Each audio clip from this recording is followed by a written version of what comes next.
Selamat pagi, sahabat-sahabat BSI sekalian. Alhamdulillah, di pagi hari ini kita masih diberikan kesempatan untuk menjalankan TikTok di pagi hari ini. Sebelumnya izinkan saya perkenalkan diri. Saya Xavier Sinan. Saya di sini sebagai junior staff di tim Atomic. Di kesempatan kali ini, saya ingin berbagi materi yang berjudul From Hand Off to Hand in Hand dalam rangka untuk meningkatkan kolaborasi antara UI UX designer dan developer untuk modern design. Oke, namun sebelumnya saya juga ingatkan bahwa saya di sini juga masih dalam proses belajar. Jadi apabila nantinya dalam materi ada hal yang kurang tepat atau masih ada yang perlu diperbaiki, eh, saya mohon maaf yang sebesar-besarnya. Oke, sebelum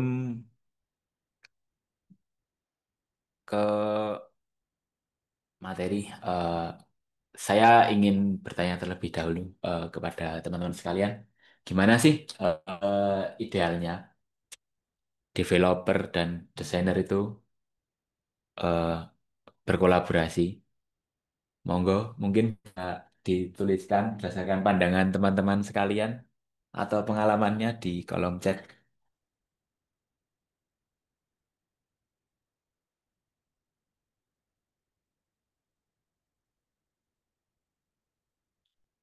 Idealnya komunikasi, ya betul Mas Tunggi.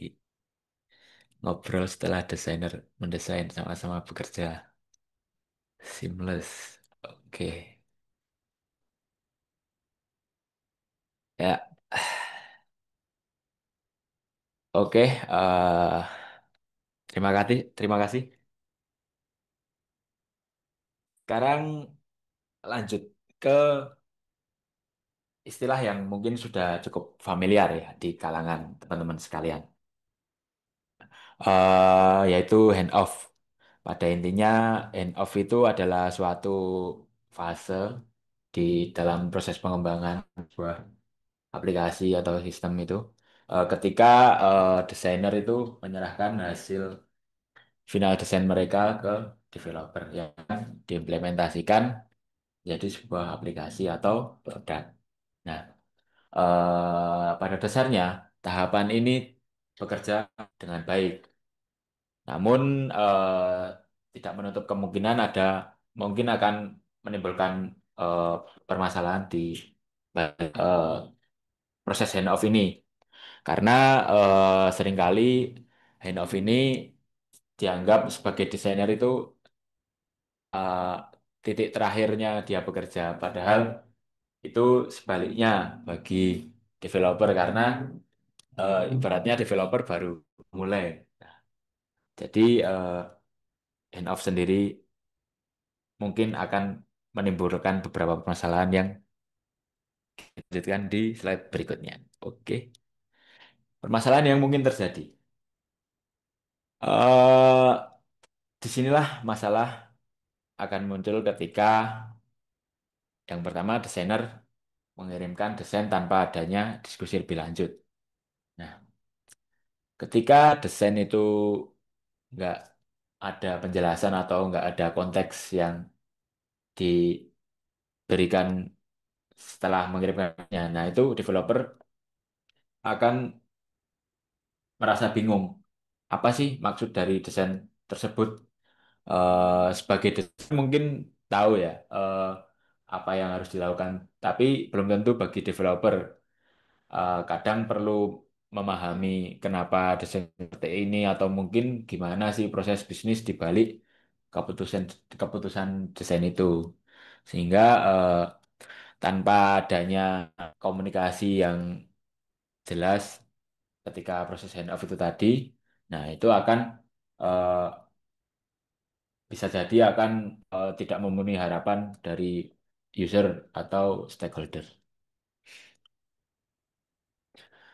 Oke, hambatan yang mungkin timbul pada saat proses handoff. Nah, selain masalah komunikasi yang minim tadi, eh, hambatan yang mungkin timbul ketika desainer menyerahkan desainnya itu terlalu terlambat. Nah, kan bisa dibayangkan ya, ketika desainer itu mengirimkannya di akhir-akhir itu kan akan eh, sebagai developer juga pasti butuh waktu untuk memahami eh, desain tersebut untuk mengimplementasikannya dengan baik. Nah, lalu hambatan lainnya seperti spesifikasi desain yang tidak jelas. Nah, itu eh, ketika detail atau spesifikasinya nggak jelas kan, eh, nanti developer akan menimbulkan asumsi sendiri ya di developer, dan ketika asumsinya benar itu nggak masalah. Nah, namun kalau asumsinya berbeda dengan yang dimaksud oleh desainer, nah itu nanti pada akhirnya akan eh, apa akan menimbulkan kesalahan dalam proses pengembangannya. Dan juga yang terakhir, ketika nggak ada bahasa atau bahasa dan dokumentasi bersama. Jadi jangan sampai desainer memiliki istilah A yang tidak diketahui oleh developer. Nah, itu akan menimbulkan kesalahan, dan juga nggak ada dokumentasi sehingga nggak ada acuan atau media perantara buat acuan buat apa ya, buat tahu lah acuannya itu dari dokumentasi tersebut, dokumen-dokumen yang ada dalam proses pengembangan suatu proyeknya itu. Oke, lalu gimana sih kita tahu kalau proses handoff ini gagal? Nah, salah satu tandanya yang jelas itu ketika developer itu tanya, ini maksudnya gimana ya? Nah, kalau developer banyak bertanya seperti itu eh, ada kemungkinan ada kekurangan dalam mengkomunikasikan desainnya di awal. Lalu setelah itu ketika desainer dan eh, developer itu bisa berdasarkan asumsinya masing-masing. Nah, itu jelas bahwa nanti akan berpengaruh tidak baik ya dalam proses pengembangannya.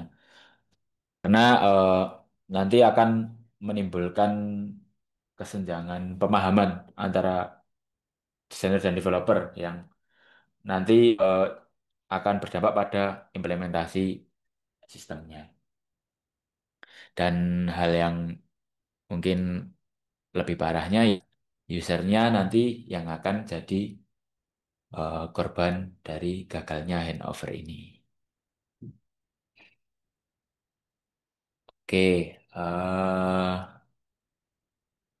dari dampak handoff yang gagal, eh, yang pertama itu jelas ketika harus ada hal yang diperbaiki, maka eh, akan menimbulkan banyak revisi sehingga nanti desain dan implementasinya itu harus bolak-balik sehingga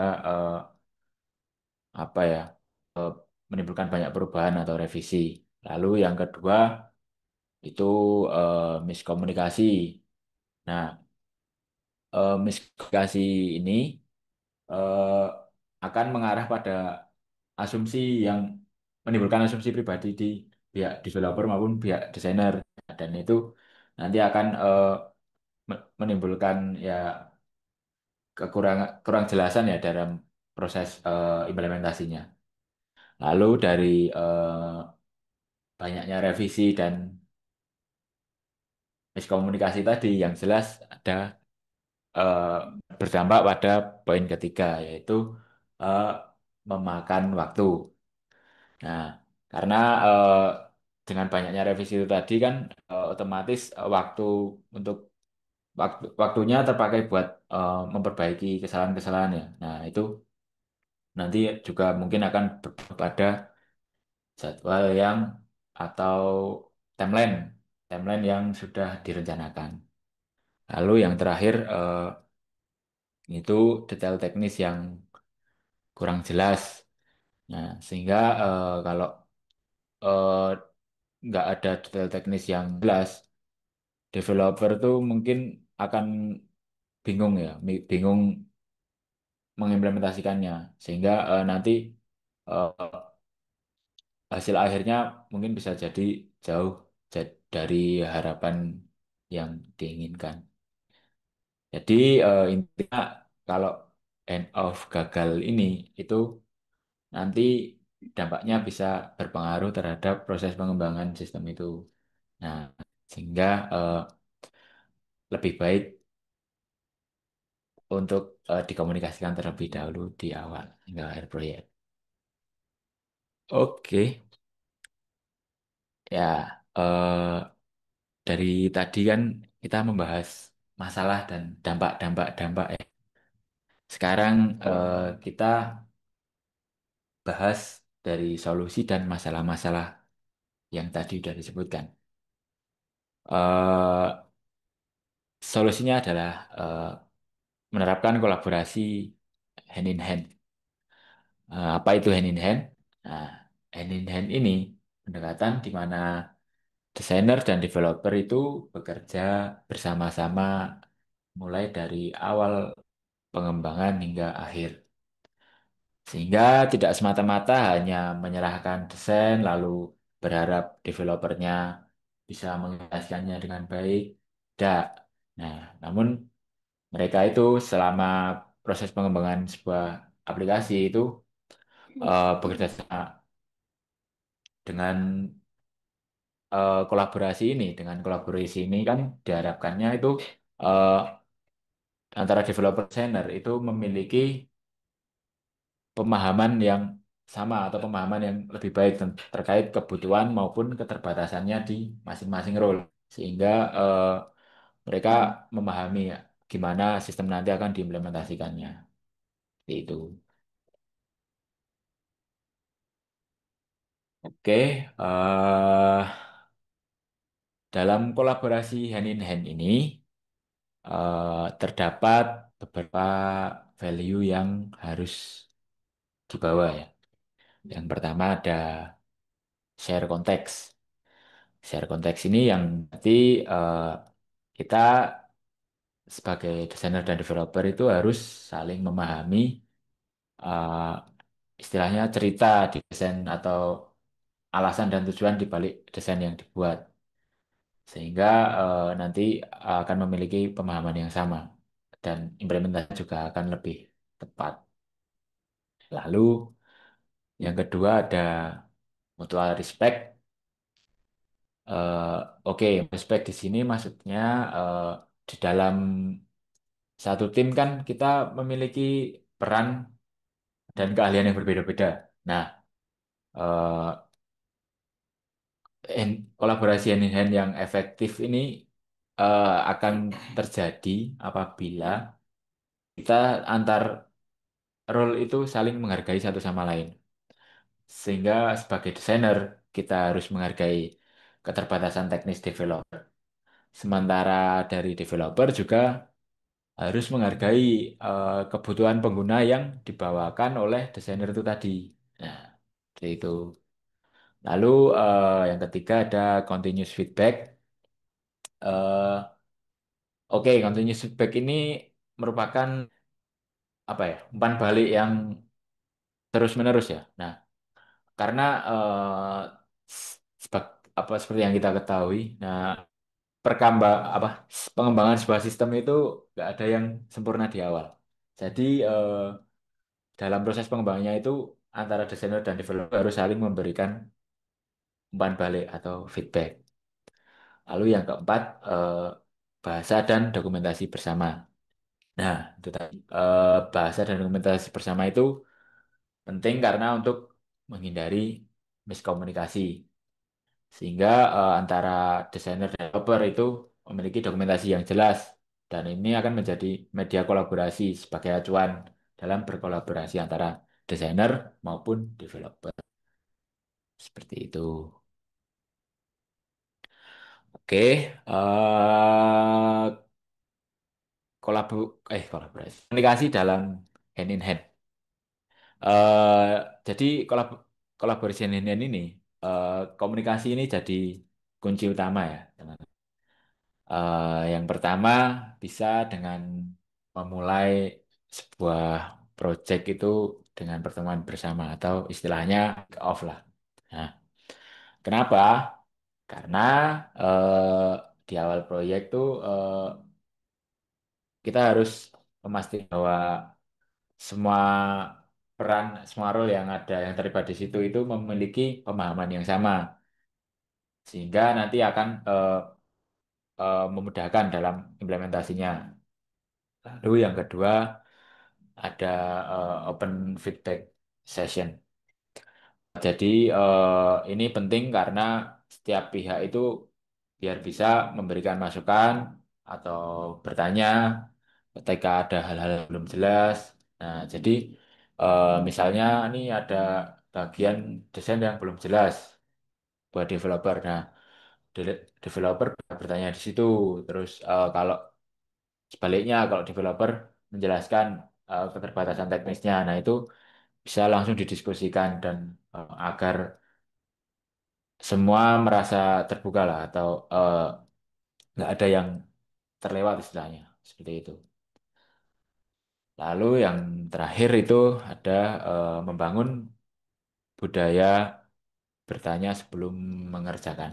Nah, eh, budaya ini sebenarnya bertanya tuh ada yang menafsirkan bertanya tuh bisa jadi mengganggu ataupun justru itu membantu. Nah, tapi nggak ada salahnya kalau kita bertanya tuh sebelum mengerjakan. Artinya sebelum kita melakukan eksekusi sesuatu itu ketika hal yang belum jelas, nah itu akanlah lebih baik kalau itu ditanyakan terlebih dahulu. Nah, jadi yang pertama yang jelas itu menghindari asumsi, asumsi pribadi yang mungkin nanti akan berujung pada kesalahan. Nah, lalu eh, dengan kebiasaan bertanya ini juga eh, menghindari miskomunikasi lah, yang mungkin nanti akan menimbulkan asumsi yang tidak jelas itu tadi. Jadi intinya dalam kolaborasi ini komunikasi yang terbuka dan proaktif sepanjang proses pengembangan sebuah aplikasi atau sistemnya agar lebih maksimal. Oke, dalam penerapan hand in hand di setiap project penting banget buat diadakan review dan desain bareng, review desain bareng, review QA bareng, review dan QA gitu. Nah, kenapa? Karena dengan mengadakan review desain, contohnya review desain dulu ya. Nah, itu kita bisa saling tahu nih, apakah desain yang dibuat itu sudah diimplementasikan dengan baik atau masih ada yang perlu diperbaiki. Nah, di situ desainer bisa tahu tuh gimana desain mereka itu tampil di tampil diimplementasikan. Nah, sementara developer pun juga ketika ada kendala teknis atau keterbatasan teknis, nah itu bisa disampaikan di situ. Dengan ya istilahnya gampangnya membandingkan detail desain awal dengan detail desain lah. Seperti itu. Lalu eh, mengecek bug atau UX sehingga nanti kalau eh, bug-bug kecil ketika hasil implementasinya ya itu eh, sebelum aplikasi rilis itu bisa diperbaiki terlebih dahulu. Jadi review dan QA ini salah satu hal yang penting lah dalam kolaborasi ini untuk mengurangi kesalahan atau perbaikan sebelum aplikasinya dirilis. Oke, tools yang bisa digunakan untuk membantu dokumentasi dan kolaborasi yang sama ada Figma, lalu ada Zeppelin untuk manajemen aset-aset, lalu Confluence untuk QA atau catatan, lalu ada Notion itu sebagai buat tas review atau review checker itu bisa. Oke, ya nggak kalah penting dalam kolaborasi hand-in-hand ini kita harus menerapkan empati, ya, teman. Jadi kalau kita berkolaborasi tapi nggak ada empati, kita itu hanya melihat. suatu kesalahan itu dari satu sisi saja. Contohnya, misal kita sebagai desainer, nah kita perlu mendengarkan apa yang dikatakan developer terkait keterbatasan teknis, ataupun begitu sebaliknya sebagai developer, kita juga harus memahami desainer bahwa desain yang dibuat itu pasti memiliki alasan dan tujuan tertentu. Nah, pada intinya empati ini eh, tentang saling memahami di setiap perannya lah. Terus untuk selain empati, eh, memberikan apresiasi dan validasi kepada pihak yang terlibat. Karena setiap pihak juga perlu merasa dihargai atas kontribusi mereka. Karena kolaborasi hand in hand ini akan lebih efektif karena ketika semua orang merasa memiliki peran penting di dalam proyek tersebut. Seperti itu. Oke, slide terakhir. Eh, Seperti yang sudah disebutkan sebelumnya, bahwa tools dan prinsip-prinsip tadi eh, tidak hanya menjadi apa ya, tidak hanya sebuah pengetahuan saja ya. Yang terpenting adalah menanamkan kebiasaan hand ini dan komunikasi yang terbuka, yang terus terjalin antara desainer maupun developer.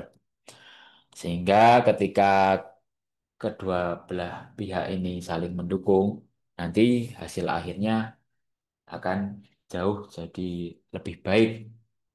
Sehingga nilai ini ya, diharapkan bisa menjadi kebiasaan yang diterapkan dalam proses pengembangan sebuah aplikasi, sehingga eh, akan menghasilkan kolaborasi yang lebih baik antara desainer dan developer.